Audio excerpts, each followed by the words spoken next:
Thank you all for joining us. Before I get started, I want to offer my condolences to the family and friends of former Governor Jim Guy Tucker. He is one of a generation of Arkansas leaders who had an immeasurable impact on our state, and our thoughts and prayers are with his entire family as they deal with this difficult loss. I also want to take a minute to thank Senator Dismang and Representative Shepard for their support of this legislation that we are here to announce. These are two of the most experienced, most respected members of the legislature, and they've done a lot of the heavy lifting we need to support this bill, and I'm grateful for their hard work and their support and dedication to seeing us make significant change and impact here in Arkansas. I also want to thank our Secretary of Education, Jacob Oliva, and our Commissioner of Higher Education, Dr. Ken Warden, for the expertise and hard work that they've brought not just to this bill, but every single day to the Department of Education. Thank you all for your hard work. We're also joined by many of our university chancellors, administrators, professors, and students. Thank you all for being here. And to the other legislators in the room, I'm sorry for making you stay late in Little Rock on a Friday, but we are certainly thankful for your presence and willingness to be here. I laid it out in my State of the State address. Higher education reform is my top priority for this legislative session. And today, I'm proud to announce my plan to improve opportunities for our students post-high school called Arkansas Access. We've spent the past several months working on this legislation, and I was excited to share its details with many of our state's education leaders. Through that process, I've been reminded of just how important education is to the journey of so many Arkansans. I shared the story of Tiffany String during my State of the State, a woman with just a sixth grade education who was abandoned by her husband with no job, no car, and 3 kids at home. She biked herself to ASU-BB to earn her nursing degree, and this May is going to graduate as a registered nurse. I met with her family after the speech, and I saw just how much Tiffany's sons look up to her, not just as a mom, but as a provider and as a role model. That's what higher education can give and gave Tiffany, and it's what it can give to every other Arkansan in the state. I could spend my entire speech telling stories like Tiffany's. There's Jessica, who managed to raise a family and work night shifts while earning her degree in pharmacy technology. Now she's a professor, giving other students the same opportunity that she had. Or there's Jasper, the Marine Corps veteran from Jacksonville, who studied computerized machining, also at night, and did so well in class that he joined his Campus Skills USA state team and won an award in automated manufacturing. He and his wife welcomed their first kid in his last year at school, and thanks to the higher salary he's now able to own, purchased their first home. Each of these stories shows the power of higher education and the many diverse paths Arkansans take to achieve it. But that doesn't mean that there aren't problems. We all see the same issues. The system has become too complicated, too woke, and far too often doesn't fully prepare students for the jobs of the future. Access will fix that. We will reduce the complexity in students' path to higher education so that anyone from an 18-year-old high school senior to a middle-aged mom looking to re-enter the workforce can get the education that they want and that they deserve. We will ensure high school students who want to take college courses before they graduate don't have to pay out of pocket. We'll increase the funding available for scholarships like the Workforce Challenge and double the first-year funding of the Academic Challenge, a program that my dad started and I was a recipient of. We'll expand the number of admissions exams students can take to go to school. We'll grant provisional admission to any student who meets higher education institutions' baseline requirements and offer in-state tuition to Arkansas's military families. We will make it so that applicants can submit one application and apply to any public college or university in the entire state. Higher education should be available to anyone who wants it, right after high school or many years down the line, and access will make that a reality. We will also get indoctrination out of higher education so students can learn in a free, unbiased setting. No more using DEI in accreditation standards. No more forced statements in support of DEI. And no more excused absences for protest. We will honor higher education institutions that go above and beyond to serve our military families by giving them the same Purple Star campus designation that our K through 12 schools can now earn. And if a student vandalizes school property, we will not let them graduate until they pay for the repairs themselves. We will ensure professors are held accountable for the job that they are hired to do. And finally, we will make sure that if a student decides to attend college, they actually get the real life skills that they're paying for. We will consider return on investment in our productivity-based funding model so that taxpayers are funding degrees that contribute to our state and to our economy. I know this is a lot. There's a lot packed into this bill. And we will create a funding model for non-degree credentials so that Arkansans can go to school for the skills they need, leave without too much debt, and enter the workforce as soon as possible. I want to again thank the many legislators that are in the room, our education leaders, members of our education department for their hard work on this legislation. For far too long, we've told the lie that the only way to be successful is to graduate college with a 4-year degree straight out of high school. When I sign Access, we will tell Arkansans the truth. Everyone is unique, and everyone's education journey should be too. I'll now turn it over to our primary sponsors of the legislation. Let Secretary Oliva come back up to speak, and then we'll take a few questions. Thank you so much for being here. Most importantly, thank you for your commitment and dedication to making sure every single student in the state of Arkansas has a great pathway to success. Thank you so much for being here.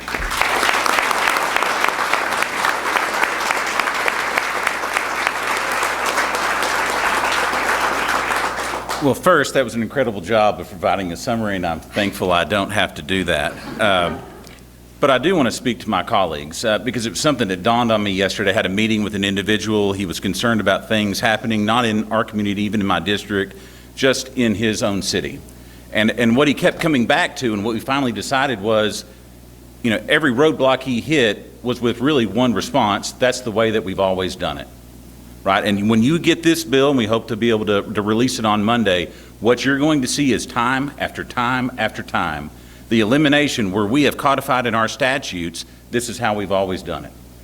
Your folks back home are sick of the status quo, and they're sick of the status quo in higher education. And so what I am proud of is really, Governor, we're seeing in so much of what's happening with the legislature and your initiatives is saying no to the status quo. And what you're going to find is that there is a focus on the individual in this particular situation. It's a focus on the student.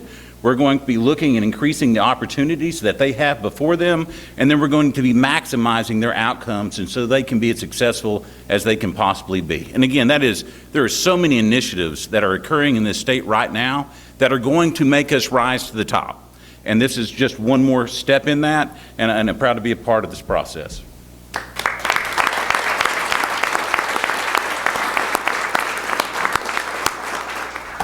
Well, I would just echo Senator Dismang's remarks. That's one of the things that I've noticed and that really has come to the forefront for me over the past 14 years in the legislature is that the status quo is not going to cut it.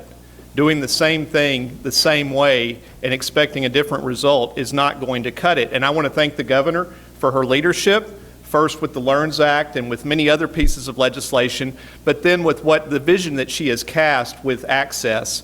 And I think that as we look at this, and I approach this from a couple of different vantage points. One, as a legislator, someone who is obviously looking at it from the standpoint of my constituents and from the standpoint of the state as a whole, but then I also consider it from the standpoint of a parent who has 3 children, 2 of whom are in college right now, one is still in high school. But as we have worked through the Access bill, there have been so many things that honestly I didn't realize that this is how we do it. This doesn't make any sense. And I think that what you're going to see in the legislation is you're going to see something that is very pragmatic. It makes a lot of sense. Actually, if you look over here, it makes common sense. And so what I would encourage my colleagues, and I've had discussions with several of my colleagues thus far, and obviously I know that they want to see the details of the legislation, and they want to read the bill, which is something I always encourage people to do. But I've also had conversations with many of the leadership of our higher education institutions, and I think this today is a day that we will look back at many years from now, and we will count not just a few lives that were changed, but generations that have been changed by what we're about to set forth on under the leadership of Governor Sanders. I'm thankful to just be a small part of this. I look forward to advancing this legislation. I look forward to sharing this legislation with my colleagues and with the state as we move forward. Thank you.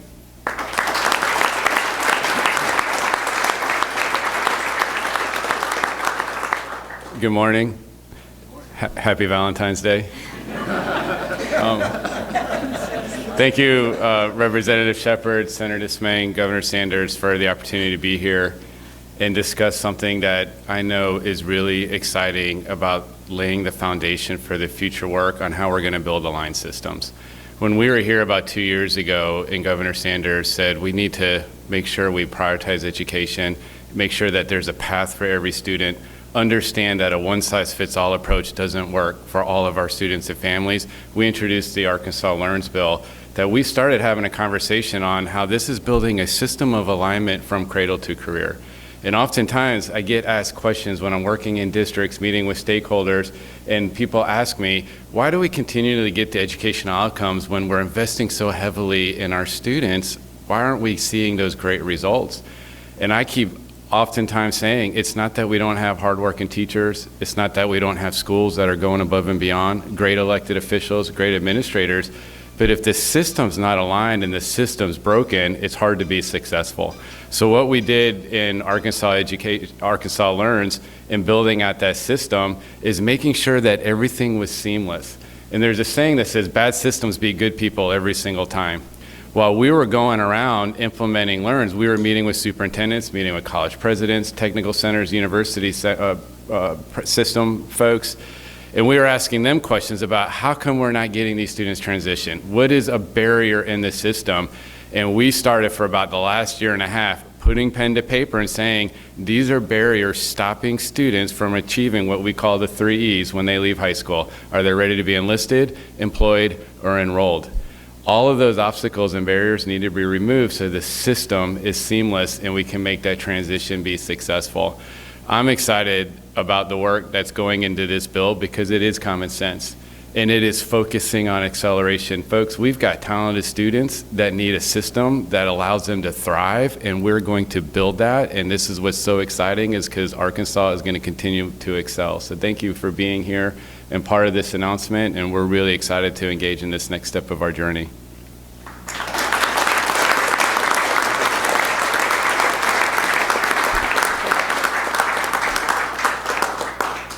Thank you. We'll now take a couple questions if there are any. How much is it going to cost to implement? What is the time frame for implementing the solution? It's going to take several years? No, on several years. In terms of the cost, we don't expect that there will be any new general revenue funding needed, but we will repurpose existing funds within the department to fund some of the projects and some of the specific details. Why not, those collaborating finance activity challenge scholarships, why not increase everybody's award by $1,000? You've got $320 million in that trust account.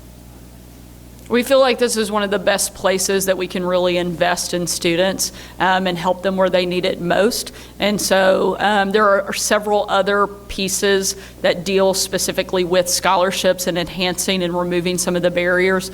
But that's, I think, one of the biggest places where you see a significant increase. But there are a couple other parts. One, the Arkansas Heroes Scholarship Program that's part of this legislation that rewards our military, veterans, law enforcement, and first responders, puts all of that into one category, streamlining that process, creating greater access. the Workforce Challenge, additional funding there. So there are several places. That was just one I chose to highlight today. Indoctrination, I know, upset or felt like some of our stories focused too much on that. Are you, are you banning indoctrination only with PEI, or what other subjects? We believe that every student in the state of Arkansas should be able to learn in a free, unbiased environment. We want to uphold and enforce the Constitution and state and federal law, and we feel like this legislation certainly continues to do that and reflect it. I'm not upset, but I do think when you have a piece of legislation that contains as much substance as this does, for you to only focus on one part would be a total disservice to the people of this state. Absolutely. I'm always happy to turn it over. Come on, Representative. What's, okay? Are you comfortable with indoctrination language? If your wife asked you, what do you do, what's the goal there? Do you think that if I'm sponsoring it, I'm comfortable with it?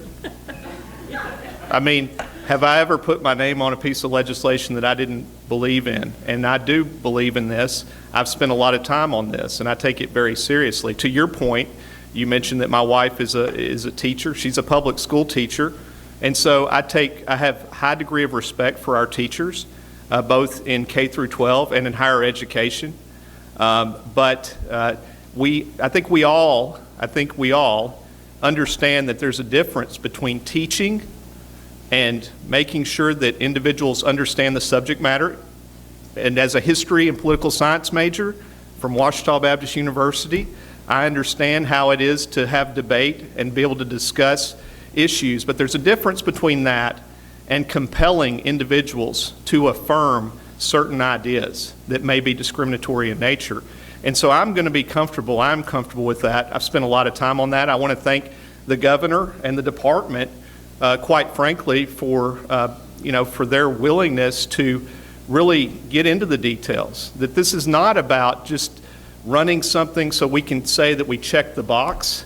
This is about running something that is going to make a difference and that I think is going to be needed. Again, I've had many discussions with individuals in higher education, and particularly on this language. I understand that this is going to be something that grabs a lot of attention. To the governor's point, I think at last count the bill was about 110 pages. This section is probably 5 or 6 pages, maybe. So it's a small part of a much larger bill, but I'm comfortable with it, and I'm going to be very comfortable with being able to explain and advocate for that bill. Not necessarily defend it, but to actually advocate that not only is this the right thing, it's the thing that my legislative colleagues need to join us in passing and moving quickly through the House and the Senate.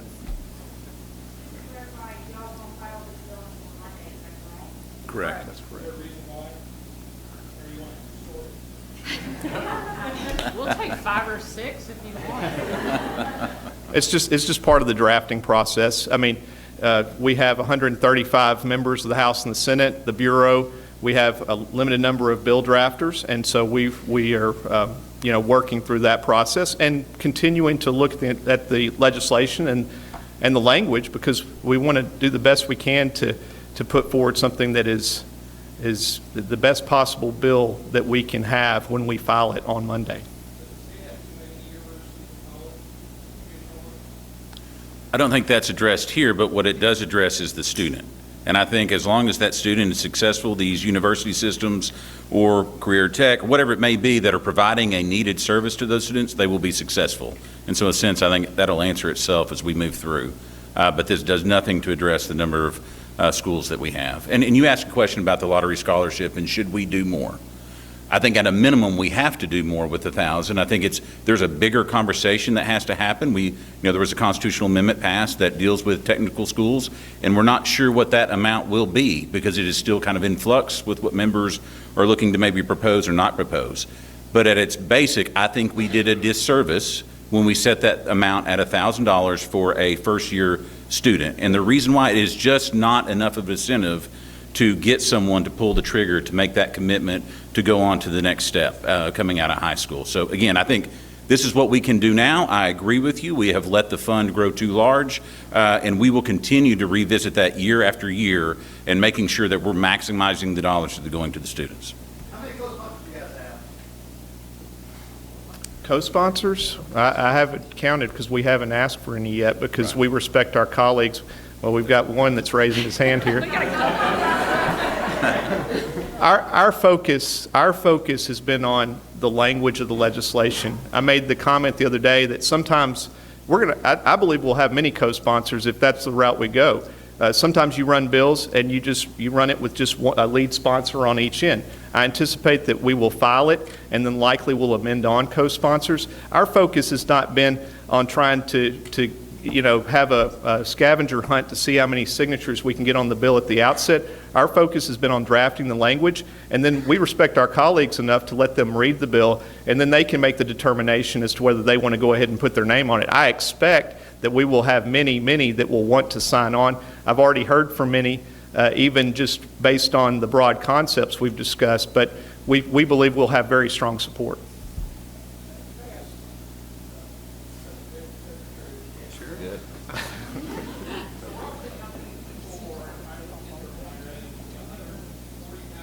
Is there about 140,000 students in higher ed? Yeah, 146, 156. Can you repeat that? Well, so this is, sure. So I always say that education is the ticket to prosperity. And when we look at even some of the national census data that looks at measuring a figure called attainment, and that's the adults in this state, age 22 to 65, which is considered a working age, that starts at a very basic metric that says they have gotten at least a high school diploma, we're 40th in the nation. So when we talk about access, if you don't have access to a high school diploma, you're limiting your ticket to prosperity. So this bill starts pushing an accelerated mindset that we can achieve the very minimum expectation, and that's getting a standard diploma. When you measure Arkansans that have a high school diploma and maybe an industry certification or some college or a degree, we fall even further in the rankings. So this isn't about a number saying I want to hit 200,000, 300,000. I want everybody to achieve their personal desired outcome and be on a highway that leads them to be independent and successful in life. And that highway needs to have exit ramps and on-ramps. Everybody needs to leave our system ready to be enlisted, employed, or enrolled. And that's not independent of each other. Some people get enlisted so that they can become enrolled. Some people get enlisted so they can become employed. Some people become employed so that they can become enrolled. It's all about creating a system that sets everybody up for success. Right now, because we're not standardized and unified and coordinated, we have unnecessary roadblocks and measures that discourage students and families from participating in prosperity, and we're going to remove that.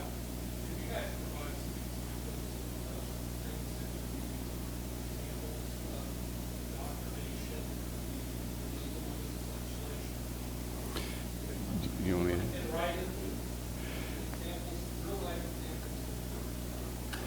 So we hear anecdotally, and we've had folks send us stuff, so I'd have to go through my archives to see if I still have it, about where professors may be giving an assignment to a student, or adults are having to participate in professional development where they are being compelled to adhere, affirm, or adopt a certain point of view or a belief. And I can put a call out to parents to send me information right now to say, show me that assignment where if a student didn't write in a particular point of view, they were graded differently. That has happened in this state, and we need to make sure we're protecting those students from those possible indoctrinations because they have a right to decide what's best for them. This is about teaching students how to think, not what to think. And when we're in a classroom, I want to be clear to all our professors. This is why you're professionals. You should engage in debate. You should argue multiple perspectives and multiple points of view. You should engage in critical thinking. That's what good teachers do. That's what good professors do. But if you go a step further and say, if you don't take my adoptions and beliefs and affirm it as your own personal set of values, then we've gone too far. So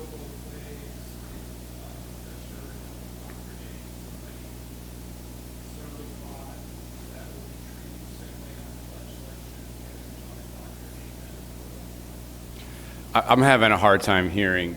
It's going to be, it's going Yeah, to, I couldn't hear that. the legislation is going to apply even-handedly, and so, don't, at this point, want to wait till the bill is filed. Don't want to get too far into the specifics because, again, I want everybody to read the bill. Don't rely on what may be said on the various social media outlets or the headlines or whatever. Read the bill, because I think that when it comes down to it, Representative Eubanks made the reference to me pointing out a concern in the cell phone bill that thankfully we sent it back to committee and we made it a good bill. Like, it was a good bill, to be clear, but we were making sure that there was not an unintended consequence, because it matters what is in the bill. And so that's my message, is for folks to read the bill, but it will apply even-handedly. If you're filing it on Monday, how soon do you anticipate having it in the week? I'm curious how long I would have to read the bill. You can go ahead. I don't think there's a timeline on when to have it in committee. We want members to be comfortable with it. Obviously, the public will have access to it the moment that it is filed, so I don't think we're in some huge rush, but we also have a limited amount of time for us to consider things in session, and so we're not going to also drag our feet as we move forward. But we do, and it's important to me that the members have an understanding of what they're voting on. There was a question about co-sponsors. I have never once since I've been here asked a member to co-sponsor a bill that was not either ready to file and in its final form or filed. And so that's, like I said, I think that same courtesy is something we'll do with this bill. If everybody's comfortable and we're ready to go, then fine. I don't think that will be the case, but I'm not going to say anything's off the table. Can you elaborate on kids causing damages and being responsible for that? It seems like that would fall on the parents' responsibility to cover that, and every child being unique. What about the situation with special needs kids? Is there a certain cost or a certain amount that you see in the damages that you know? They're 18-year-olds. Yeah, they're adults. I think this is focused on vandalism as part of, we're not talking about, some kind of inadvertent, accidental damage, and this bill is focused on higher education, so the vast majority of those individuals are likely over 18 years old. And so this is just making clear that if individuals are going to engage in certain types of conduct that may be destructive to our institutions, which we could look across the country at examples of that we're going to clearly, in addition to whatever else may be allowed in law, we're going to clearly require accountability and restitution to take care of those damages before they're going to be able to take advantage of whatever degree they may be pursuing. And so it just makes, again, common sense that we would expect that. It reminds me of what you see oftentimes in high school, that the kids for graduation, the superintendent might remind them that, at least some of the high schools I'm aware of, that diploma, that bound thing that you receive doesn't actually have your diploma in it. And so don't go act up out there in commencement or you might not get your diploma. This is kind of the common sense, is like, we're not going to let you to destroy our institutions and then just let you walk away and get the benefit of what those institutions are providing. Thank you all so much.